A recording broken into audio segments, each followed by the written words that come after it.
Zara walked into that office every single day for 6 years.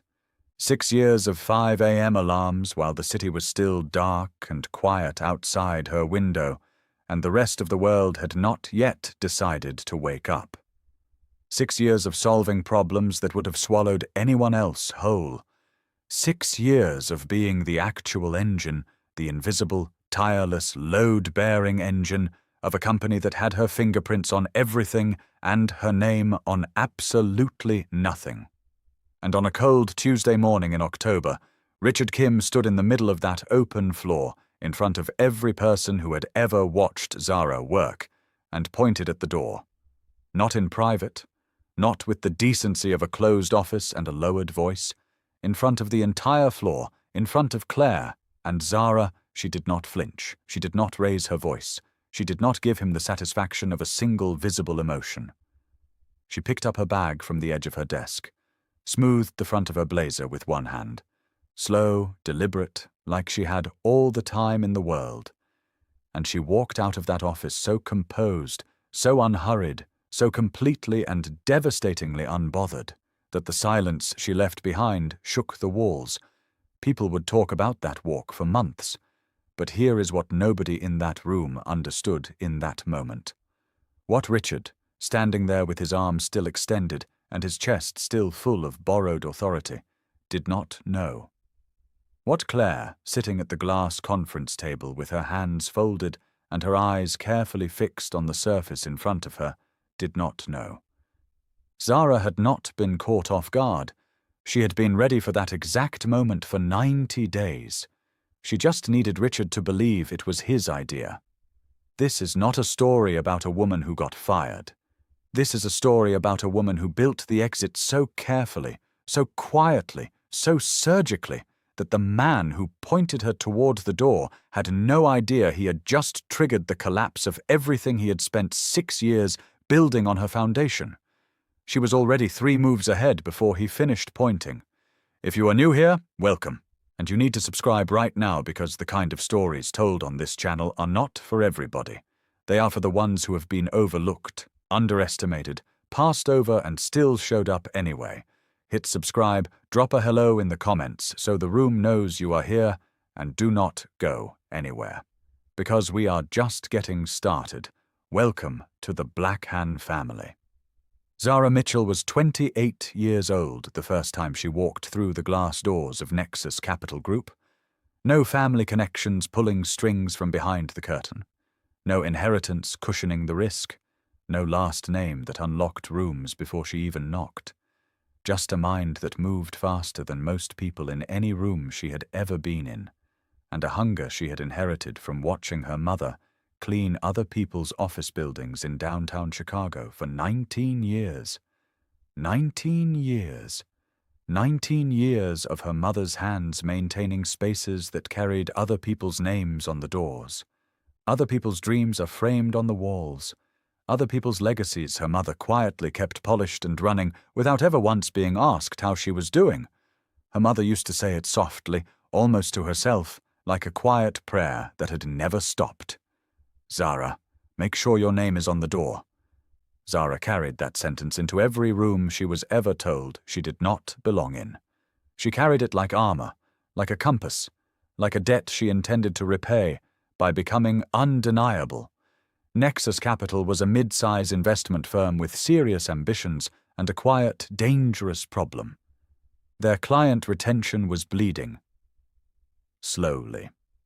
The kind of bleeding that looks manageable from the outside, looks like a rounding error on a quarterly report, until one day it does not look manageable at all, and everyone is suddenly scrambling like the warning signs were never written on the wall in plain sight. The warning signs had always been there. Zara saw them before she even had the job. In her interview she placed a 12-page document on the table, a full client recovery framework she had built entirely unprompted, pulling from Nexus's own public filings and 3 competitor case studies she had spent 2 weeks reconstructing on her own time, at her own kitchen table, with no guarantee she would even get the interview. She placed it down like it was nothing. Like this was simply what she did. The hiring panel went completely silent, and then Richard Kim, head of strategy, 34 years old, sharp suit, the particular brand of confidence that belongs to men who have never truly had to fight for a seat at the table, leaned back in his chair and studied her with an expression that sat somewhere between surprise and calculation. "Where did you come up with this?" Zara held his gaze and said, "I just paid attention." He hired her that same afternoon. Senior Strategy Associate. Fast track. The kind of entry that signals to every person watching that this individual is not here to sit at the bottom and wait her turn, and for the first several months, it was everything she had worked toward, everything her mother's prayer had been pointing at. Richard was the kind of person who could make a room believe in something before that something had a shape, genuinely charismatic in a way that felt almost structurally unfair. He could walk into a boardroom carrying nothing but a concept and the warmth of his own certainty, and walk out 40 minutes later with a signed commitment, because people simply wanted to trust him, wanted to follow where he pointed. But the actual work behind the vision, the systems, the frameworks, the unglamorous, invisible architecture of making a vision hold its weight when it made contact with the real world, that was not Richard. That was Zara. And in the beginning, Richard knew it and was honest enough with himself to be grateful for it. He would knock on her office door at 7 in the evening when the floor had emptied and the cleaning crew had not yet arrived, and say quietly, "Zara, I need your brain on something." And they would sit there for 2 hours sometimes, pulling a presentation apart piece by piece and rebuilding it into something that would actually survive the room it was walking into. He presented. She built. That was the agreement nobody ever said out loud.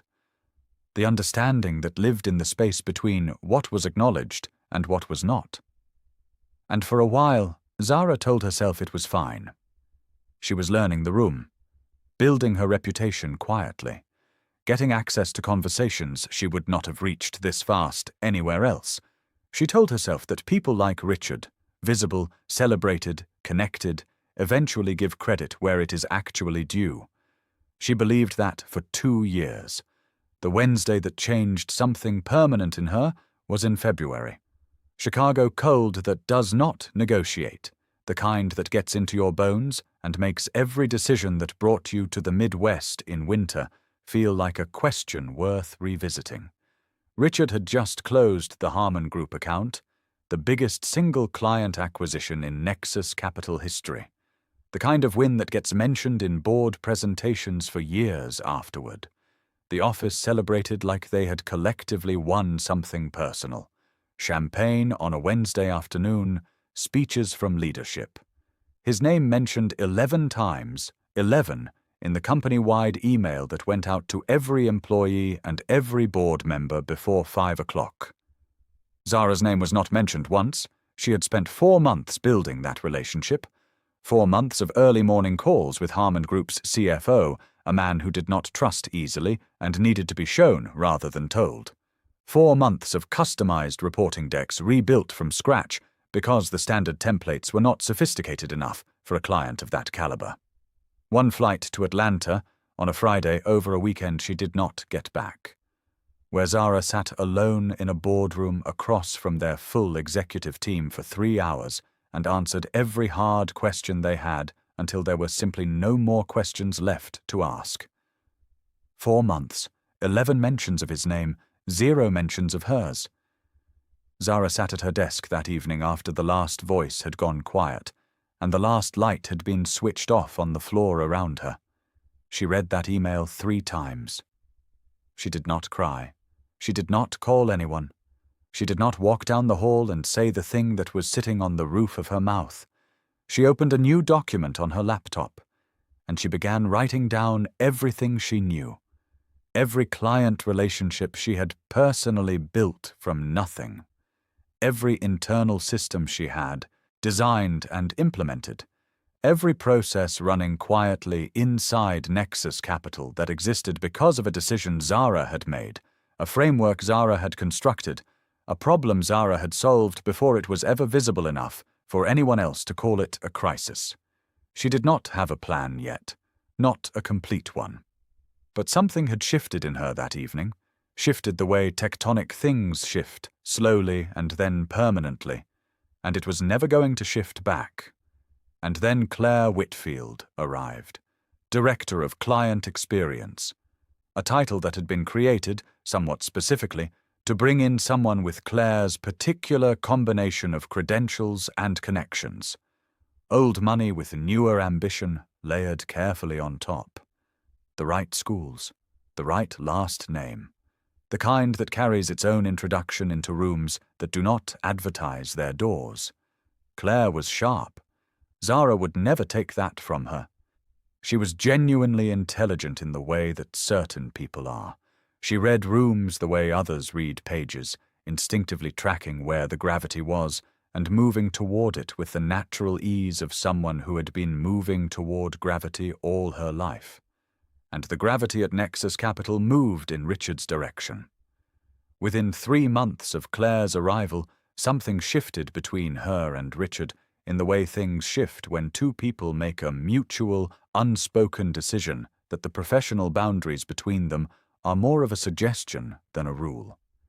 The meetings that ran long with only the two of them in the room, the lunches that quietly disappeared from the shared calendar, the particular texture of the silence that followed them both when they entered the same space.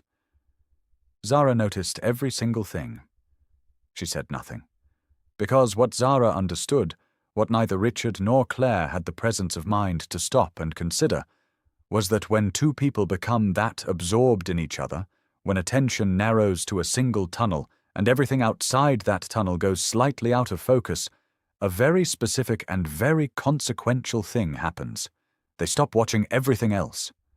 And everything else at Nexus Capital, every system, every client relationship, every quietly load-bearing piece of infrastructure that kept that company functioning at the level Richard liked to present to the world, all of it belonged to Zara.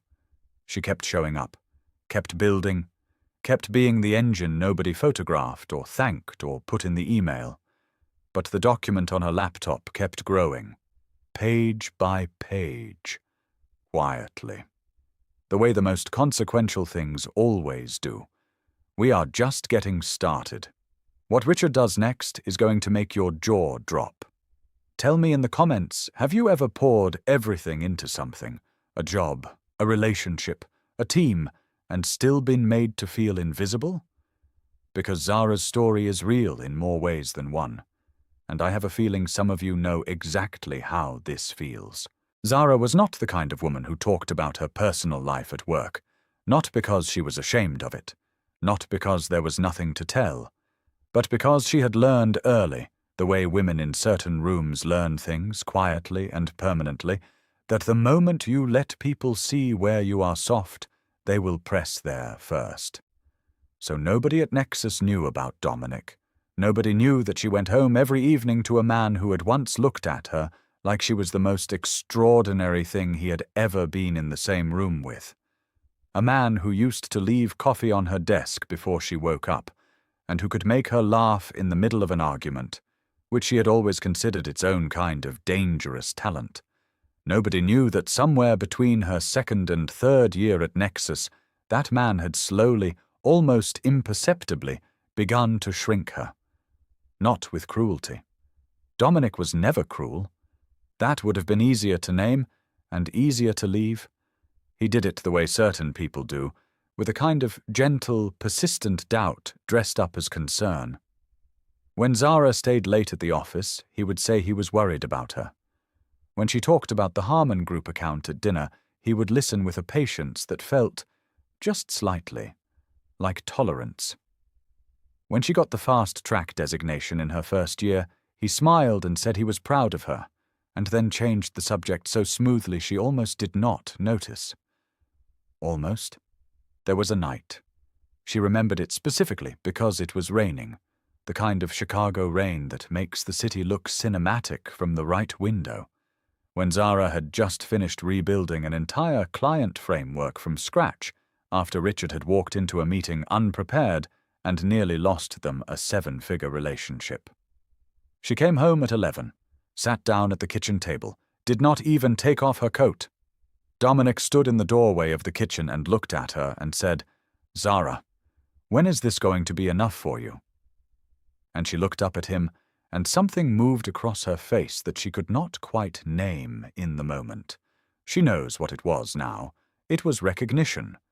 Because it was the same question, dressed in different clothes, that Richard communicated every time he put his name on her work. Every time he walked into a room on the foundation she had built and took the applause without looking back. When is this going to be enough for you? As if wanting to be seen was the problem. As if ambition in her was an appetite that needed managing rather than a gift that deserved room to grow. She did not break up with Dominic that night. She was not ready yet. But she started paying attention in a different way. The way she paid attention to the Harmon Group data before she had the job. The way she paid attention to everything, quietly, thoroughly, without announcing what she was doing. And what she saw over the next several months was this. Dominic had built a very comfortable life around a version of Zara that was successful enough to be impressive at dinner parties, but not so successful that it shifted the balance of the room they shared. He loved her. She never doubted that. But he loved the version of her that still needed him to be the most certain person in the relationship. And Zara, the real Zara, the one growing daily in ways she could not have predicted when she first walked into Nexus Capital.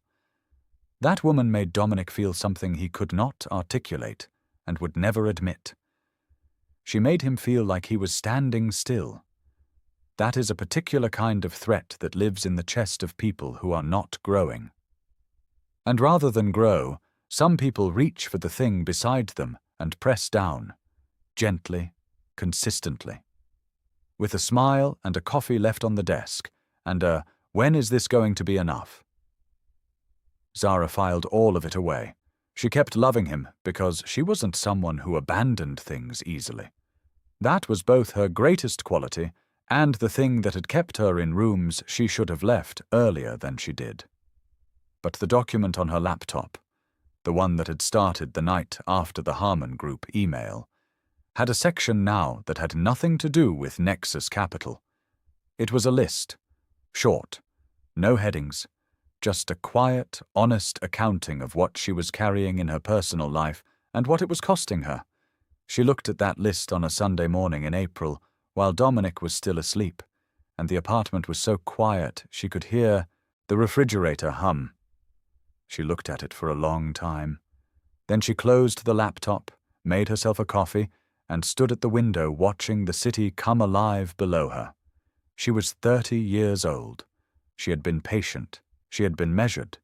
She had given everything she had to two different structures, one professional, one personal, that were both, in their own way, being built on top of her without crediting the foundation. Something was going to have to change. The only question was the order. Back at Nexus, because Zara always came back to Nexus, it was the thing that held everything else together in her mind. Something had shifted in the dynamic between Richard and Clare that Zara had not anticipated. They had stopped being discreet. Not dramatically. There was no public announcement, no obvious crossing of lines in front of the whole floor. It was subtler than that, and in some ways more arrogant. The arrogance of people who have decided that the rules applied to everyone else and that the room would simply accommodate them. Richard started CCing Clare on communications that had previously come directly to Zara. Small things. Strategic things. The kind of inclusion that looks like collaboration until you trace the pattern and realize it is replacement, slow, deniable, happening in the background while you are busy doing the actual work. Zara traced the pattern. She traced it the way she traced everything, without reaction, without confrontation, with only the steady, deliberate accumulation of information. She added 3 new pages to the document. And then something happened that changed the timeline. Zara had been working for 6 weeks on a proposal for a new client, a technology company out of San Francisco called Ardent Partners, mid-size, high growth, exactly the kind of relationship that could reshape Nexus's entire portfolio, if handled with the right strategy. She had built the pitch from the ground up. Every number, every projected outcome, every slide in the deck. She had told Richard it was ready. He had told her to send it over so he could review it before the presentation. She sent it on a Thursday evening. On Friday morning, Zara walked past the glass-walled conference room and stopped. Richard was in there, with Clare, and on the screen behind them, her proposal, her numbers, her words, her strategy, laid out exactly as she had built it, down to the phrasing she had spent 2 days refining. Clare was presenting it to 2 senior partners Zara had never been introduced to. Zara stood outside that glass wall for exactly 4 seconds. 4 seconds of looking at a thing she had built being handed, whole, to someone else. Then she walked back to her desk, sat down, opened her laptop, and began the section of the document she had been putting off writing because writing it would make it real. The exit plan. Not a rough idea, not a vague intention that lived in the back of her mind like a comfort she was not ready to act on. A real plan. Sequenced, timed, airtight. If Richard wanted to hand her work to Clare, then Zara was going to make absolutely certain that the next thing she built for herself. She typed for 2 hours without stopping. And when she was done, she sat back and looked at what was on the screen and felt, for the first time in a very long time, something that was not frustration or exhaustion or the particular loneliness of being the smartest person in a room that refuses to see you. She felt calm. The deep, settled, dangerous calm of a woman who has finally decided. Outside her window, Chicago went about its business, indifferent and loud and beautiful, and Zara Mitchell, engine, architect, invisible foundation of a company that was about to discover exactly what it had been built on, closed her laptop, straightened her blazer, and went back to work. 3 weeks after Zara opened that exit plan document, she did something nobody at Nexus Capital saw coming. She started being even better at her job. Not louder, not more visible, not the kind of better that announces itself in meetings and sends follow-up emails designed to leave a paper trail of credit. The quiet kind of better.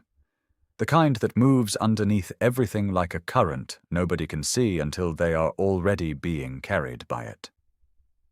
She started documenting every process she owned, not to hand it over, but to understand with surgical precision exactly how much of Nexus Capital's daily functioning lived exclusively inside her head. How many things worked because Zara had built an invisible system around them. How many client relationships existed because of a phone call she had made, a problem she had solved at midnight, a moment where she had stood in the gap between chaos and presentation and made everything look effortless so that Richard could walk in and take a bow. The list was longer than even she had expected. That was the first thing that surprised her. The second thing that surprised her was Lennox Webb. Not romantically, not yet, and not in the way you might expect. Lennox was a senior analyst at a competing firm called Callaway Group, and Zara had first encountered him 18 months earlier at an industry conference in the kind of hotel ballroom that makes every conversation feel simultaneously important and forgettable. He had introduced himself without performing. No rehearsed elevator pitch, no name-dropping, no calculated casualness. Just his name, his firm, and a question about a panel discussion that told her immediately he had actually been paying attention rather than waiting for his turn to speak. They had talked for 40 minutes, then exchanged cards the way professionals do, with the genuine but non-committal energy of 2 people who mean to follow up, and statistically probably will not. But Lennox had followed up. An email 3 days later. Thoughtful. Referencing a specific point she had made about client retention frameworks, the exact subject she had built her entire Nexus entry around. He had read something she had not mentioned during their conversation and wanted her perspective on it. She had written back, and then they had been writing back and forth, occasionally for a year and a half. Industry observations, articles, the kind of professional correspondence that is genuinely just professional until one day you notice that you look forward to it in a way that has nothing to do with the industry. Zara had noticed that approximately 4 months ago. She had filed it under "not right now" and kept moving. But Lennox was the first person in a very long time who spoke to her like her thinking was the point of the conversation. Not background. Not a resource to be extracted. Not something to be managed or redirected or gently kept from taking up too much space. He spoke to her like the whole point was to hear what she actually thought. She was not ready to examine what that meant yet, so she kept building the plan. By the 5th week, Zara had a complete map of every client relationship at Nexus Capital and exactly what percentage of each relationship was dependent on her personal involvement versus the firm's institutional presence. The results were, even by her own estimation, striking. 63% of their top-tier client relationships had Zara as the primary or sole relationship manager. 63%. She sat with that number for a long time. Richard had no idea. And here is what she understood that he did not. That number was not just information. It was leverage. It was the architecture of everything she was going to build next. Because those clients did not stay at Nexus because of the name on the building or the charisma of the man in the corner office. They stayed because of Zara. And when Zara moved, they were going to have a choice to make. Before we go any further, I need you to stop for a second. Think about someone in your life who is quietly doing everything, holding it all together behind the scenes while someone else walks into the room and takes the bow. You know exactly who I am talking about. Drop their name in the comments, or just type, "I know a Zara." That is enough. Because I have a feeling this comment section is about to say what a lot of people have never said out loud before. And if this story is hitting you somewhere, real right now, if Zara feels like someone you have been, someone you love, someone you are, hit subscribe so you never miss what we bring here. Share this with one person today who needs to hear it. We are not done, not even close. Back in the apartment, things with Dominic had reached the particular temperature that precedes a storm, not hot enough to combust on its own, but too warm to pretend the air was still clear. He had noticed she was different, not different in a way he could point to directly. She was not cold to him. She was not absent. She still came home, still made dinner some evenings, still sat beside him on the couch on Sunday mornings with her coffee and the window light coming in the way it did. But something behind her eyes had settled into itself in a way it had not been before, and Dominic, who knew her better than almost anyone, which made him both valuable and dangerous, could feel it without being able to name it. He tried to name it on a Tuesday evening in May. They were in the kitchen. She was making pasta. He was leaning against the counter in the way he always did when he wanted to say something he had been practicing. He said, "Zara, I feel like you are somewhere else even when you are right here." She kept her eyes on the stove. "I am right here, Dominic." "That is what I mean," he said. "You are right here, and I still feel like I am talking to someone who has already decided something." She turned around then, looked at him directly. The way she looked at things, she was finally ready to see clearly. "Maybe I have," she said. Not unkindly, not with drama, just honestly. The way she did most things when she stopped performing patience, she did not actually feel. He stared at her. And in the silence that followed, Zara realized something that she had not let herself know until that exact moment. She was not afraid of losing him. She had thought she would be. Had built that fear into her calculations the way you build a known variable into an equation. Had assumed that when the moment came to be honest with Dominic, she would feel the familiar pull of everything they had built together. All the years and the coffee on the desk and the Sunday mornings, and that pull would complicate things. But standing in that kitchen with the pasta water starting to boil behind her, she felt clear, not heartless. She was not heartless. She loved Dominic in the accumulated, habitual, real way you love someone who has been woven into your daily life for years. But she was not afraid.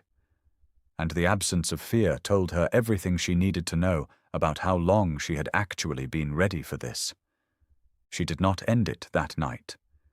She would, but not that night, because Zara did not make moves from emotion. She made them from clarity, and clarity required that she be certain not just about what she was walking away from, but about what she was walking toward. She needed the professional piece in place first. She needed to know the ground under her feet before she let go of the wall.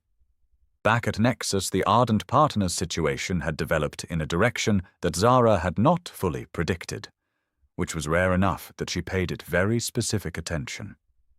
The pitch Clare had presented using Zara's framework had landed. Ardent partners had signed.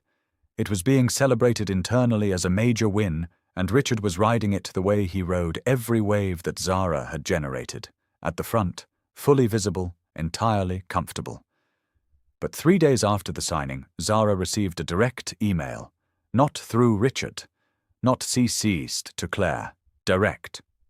From Ardent Partners' CEO, a woman named Helena Voss, early 50s, built 3 companies before this one, the kind of business person who did their own research before trusting anyone with their growth strategy. The email was short. It said, "I was told you were the architect of the framework presented to us last week. I would like to speak with you directly. Are you available Thursday?" Zara read it twice. Then she looked up from her screen at the open floor of Nexus Capital, at Richard's glass office where he was on a call, leaning back in his chair with the ease of a man who believed the ground beneath him was solid, and she felt something she would later describe as the moment the plan stopped being a plan and started being inevitable. She replied to Helena Voss within 4 minutes. "Thursday works perfectly. I look forward to it." She did not tell Richard. She did not tell Clare. She did not tell anyone. She closed her email, picked up her coffee, and looked out at the city the way she did when something significant had just shifted, and she needed a moment to let it settle. The exit plan had just found its first outside wall, and Zara Mitchell, patient, precise, and done in ways nobody in that building had begun to understand yet, let herself smile. Just barely. The way you smile when the thing you built in private is starting to breathe on its own. Thursday came the way important days always do, looking exactly like every other day until it does not. Zara dressed with intention that morning, not the quiet background intention of someone trying to fit into a room, the other kind. The kind that says she had already decided what the room was going to feel like before she walked into it. All black, structured, the gold at her ears and her neck doing exactly what gold is supposed to do, not asking for attention but commanding it anyway. She told Richard she had a client check-in off-site, which was true. She simply did not specify which client. The meeting with Helena Voss was at a restaurant in the West Loop, the kind of place that is quiet enough for real conversation and good enough that the choice of it tells you something about the person who suggested it. Helena was already seated when Zara arrived, older in person than her photographs, sharper too. The kind of sharp that doesn't photograph because it lives in the eyes and the particular quality of attention she brought to the moment Zara sat down across from her. She did not do small talk. She looked at Zara and said, "I have been in business for 27 years. I know the difference between the person who builds the strategy and the person who presents it. I want to work with the person who builds it." Zara held her gaze and said nothing for exactly the right amount of time. Then, "What does that look like to you?" Helena smiled. The smile of someone who had just gotten the answer she was looking for without asking the question directly. They talked for 2 hours. By the end of that conversation, Zara understood 3 things with complete clarity. First, Helena Voss did not want Nexus Capital. She wanted Zara. The firm had been a door she had walked through to get to the architect inside it. Second, Helena was prepared to be the anchor client of whatever Zara built next.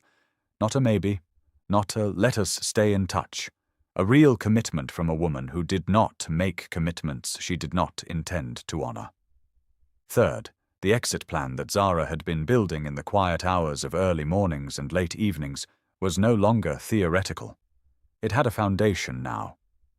She drove back to Nexus Capital and sat in the parking structure for 11 minutes before going inside. 11 minutes of sitting with the weight of what had just become real.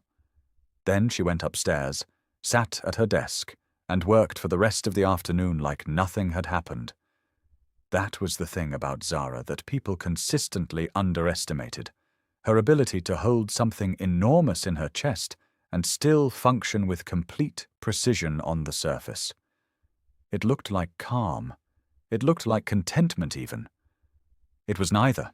It was discipline, the kind built over years of being in rooms where she could not afford to let anyone see what she was actually thinking. Richard stopped by her desk at 4:30. This was not unusual. He often stopped by late afternoon with the easy familiarity of someone who had never questioned whether his presence was welcome. He leaned against the edge of her desk and said, "You see the Ardent Partners numbers? We are looking good going into Q3. We. Zara looked up from her screen. Yes, she said. The framework is holding. She watched him receive that sentence without hearing what was actually inside it. Great work on that, he said, vaguely. The kind of compliment that does not specify what the work was or who did it. The kind that technically counts as acknowledgement while actually functioning as its opposite. Thank you, Richard, she said, and smiled the smile she had been practicing for months, the one that looked like warmth and was actually a closing door. He walked back to his office satisfied. Zara turned back to her screen and began drafting the legal framework for a sole proprietorship she was going to register in her name before the end of the month. The company needed a name. She had known for weeks what it was going to be. Vela Strategy Group. Vela, from the Latin. It means sail. It means the thing that catches what is already in the air and uses it to move. She had always liked that. That same week, the thing with Dominic finally arrived at the conversation they had both been circling for months. It was not dramatic. That surprised people when she told the story later. They always expected drama, expected raised voices and slammed doors, expected the kind of ending that announces itself. But Zara had never been interested in announcements. It was a Wednesday evening. He was sitting on the couch. She came in and set her bag down, and instead of moving towards the kitchen the way she usually did, she sat across from him. He looked up, and something in her stillness told him before she said anything. I think we both know, she said. He was quiet for a long moment. Is there someone else? He asked. Not accusatory, almost tired. The question of a man who suspected the answer was more complicated than yes or no, and was not sure he wanted the complicated version. No, she said. And that was true. Lennox was not the reason she was leaving. She was precise about that inside herself. She would not let the story become something it was not.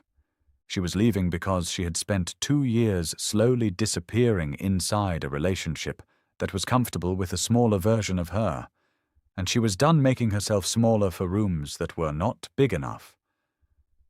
I think you deserve someone who fits where you are, she said, and I think I deserve room to be where I am going. Dominic looked at her for a long time. Then he nodded, slowly. The nod of a man who had known this sentence was coming and had not found a way to argue with it even in rehearsal. I hope you get there, he said, and she believed him. That was the grace of it, that it was real enough and honest enough that even at the end there was no ugliness. Just two people acknowledging that love is sometimes not the same thing as fit, and that staying where you are loved but not truly seen is its own kind of loneliness. She moved out the following weekend. A clean apartment, bare walls, her books stacked against one side of the living room and her laptop open on the kitchen table, and the city outside the window, loud and indifferent and full of possibility. She stood in the middle of that empty living room on a Saturday afternoon and felt free. Not happy exactly, not yet. Freedom and happiness are not always the same arrival, but free, unencumbered. Like she had set down something heavy she had been carrying so long she had stopped feeling its weight and only recognized it now by its absence. She ordered food, sat on the floor with her back against the wall, and worked on the Vela Strategy Group business plan until midnight. Now, and this one is important, drop this in the comments right now.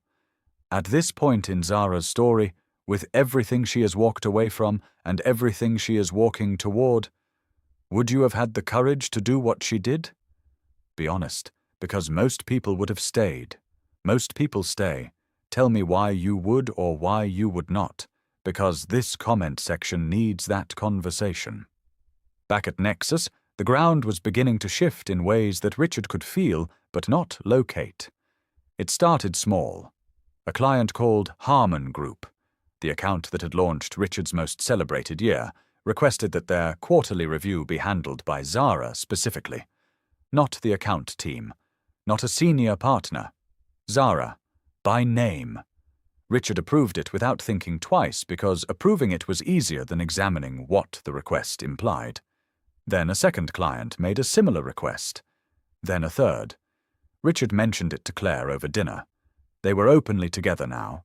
Had been for months, Nexus's worst-kept secret. And Clare said it probably just meant Zara was good at client relationships, which was her job, and Richard agreed and moved on because the alternative interpretation required him to sit with something he was not equipped to sit with. The alternative interpretation was this: the clients were not loyal to Nexus Capital, they were loyal to Zara. And somewhere in the city, in a clean, bare apartment with books stacked against one wall and a laptop open on a kitchen table, Zara was writing them letters. Personal, warm, professionally precise. Informing them quietly and with complete grace that she would soon be opening her own firm, and that she wanted them to know first, before anyone else knew anything, before Richard had any idea the ground was already gone. She sent the last letter on a Friday evening. Then she closed her laptop, poured herself a glass of wine, and stood at her window watching the city below.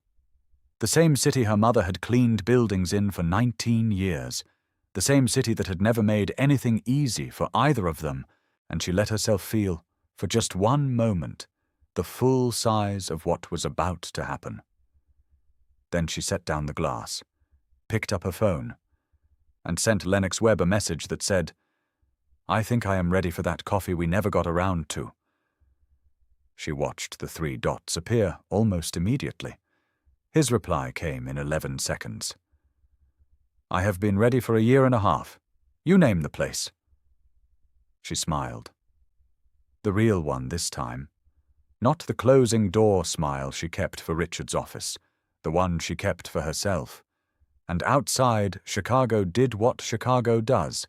It kept moving, kept building, kept being exactly as loud and indifferent and magnificent as it had always been. Unbothered by the fact that something extraordinary was quietly beginning inside it, the morning Richard Kim's world began to collapse started like every other morning. That is the thing nobody tells you about the day everything changes. It does not announce itself. It does not arrive with different light or a different feeling in the air. It looks exactly like Tuesday. It smells like coffee and the particular staleness of an office building that has been running the same recycled air for years. Richard got in at 8:45, stopped to talk to 2 people on the floor the way he always did. Easy, unhurried, the body language of a man who believed the ground beneath him was exactly where he had left it. He set his coffee on his desk, opened his email, and found 4 messages waiting that had arrived, at staggered intervals between 7 and 8:30 that morning. 4 clients. 4 of Nexus Capital's most significant client relationships. 4 emails that used, almost eerily, the same language, thanking Nexus for the partnership, citing a change in strategic direction, and formally initiating the process of transitioning their accounts. Effective immediately, he read them twice. Then he called Clare into his office and closed the glass door, and she read them standing beside him, and the color changed in her face in a way that confirmed she understood, before either of them said anything out loud, exactly how significant this was.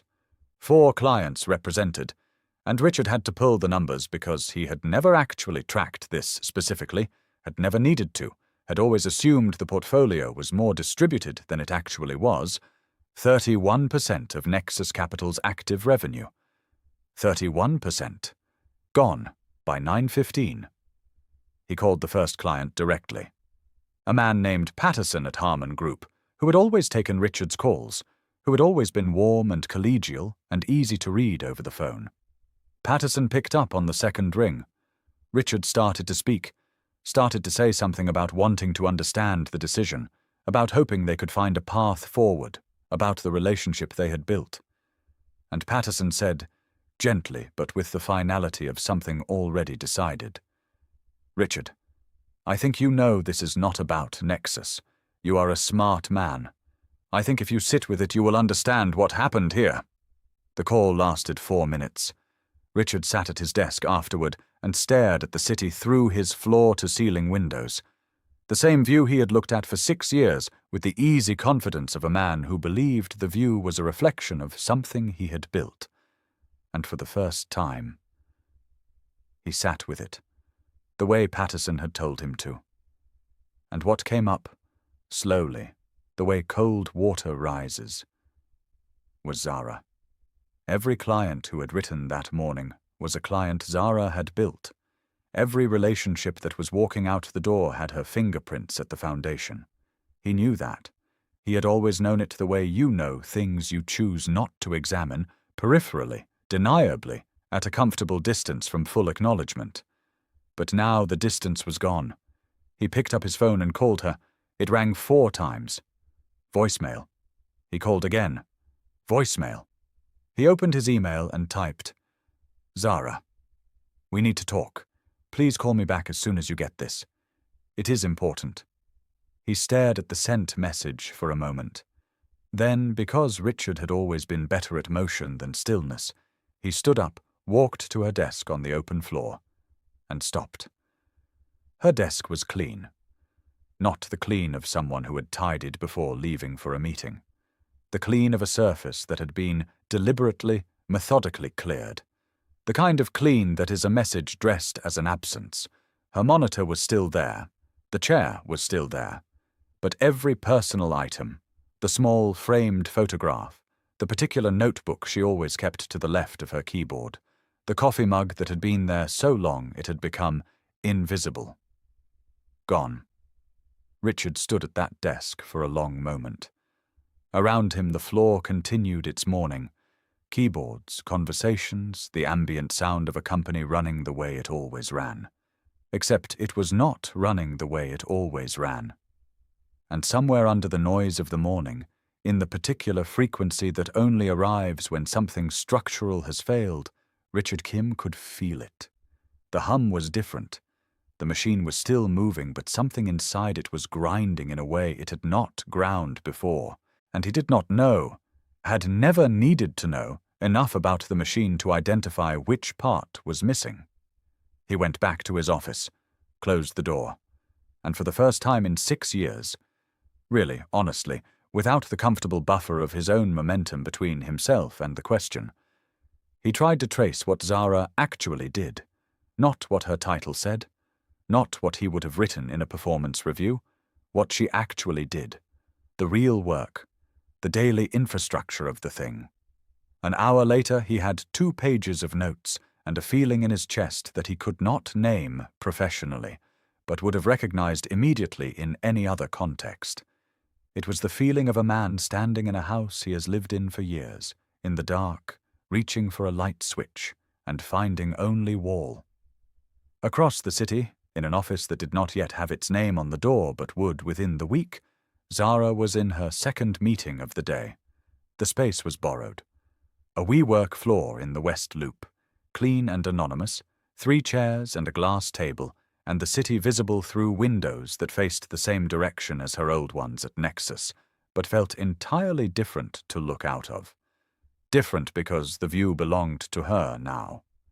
Helena Voss sat across from her with 2 members of her team and the particular focused energy of someone who had decided and was now in the business of executing. They had been talking for 40 minutes.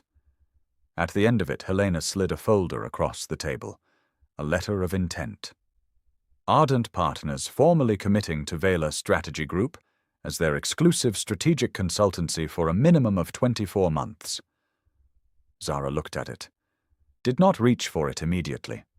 Looked at it the way you look at something you have been building toward for so long that the moment of its arrival requires a breath before it becomes real. Then she picked it up, read every line, and signed it with the pen Helena offered, a heavy, serious pen, the kind that knows what it is being used for, in the name of Vela Strategy Group. Her name. Her door. Her mother's prayer, finally, irrevocably answered. She shook Helena's hand across the table, and the handshake had the particular quality of 2 women who understand each other without needing to explain the understanding. After the Ardent team left, Zara sat alone in that borrowed office for a moment. Just a moment. She thought about the 5 a.m. mornings, the 11 p.m. returns, the champagne she had not been invited to drink for a win she had personally constructed, the email with 11 mentions of a name that was not hers, the desk that Richard had found clean and empty this morning. She knew he had found it because she had anticipated exactly when he would look and what he would feel when he did, and she had been right about both. She thought about Dominic, about the kitchen and the pasta water, and when is this going to be enough for you? About the answer to that question, which she now understood was this right here. This is enough. This is exactly enough. She thought about her mother. Then she stood up, smoothed the front of her blazer, and walked out into the rest of her life. That evening Lennox met her at a restaurant she had chosen, small Italian, the kind of place that does not need to be loud because it is confident in itself. He was already there when she arrived. He stood when he saw her, and there was something in the way he stood. Unhurried, genuinely glad, without any of the performance that men sometimes deploy when they want to be seen being impressive. That settled something in her chest she had not realized was still unsettled. They talked for 3 hours. Not about work, not about strategy or frameworks or the industry they had circled each other in for a year and a half. About everything else. About Chicago and what it asks of the people who choose to stay in it.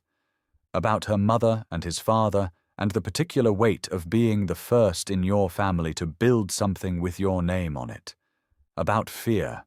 She told him she had been afraid, not of leaving Nexus or of leaving Dominic, but of the moment between leaving and landing, the airborne moment where you have let go of one thing and the next has not yet held. And he looked at her across the table and said quietly, "But you jumped anyway." "I jumped anyway," she said. He smiled.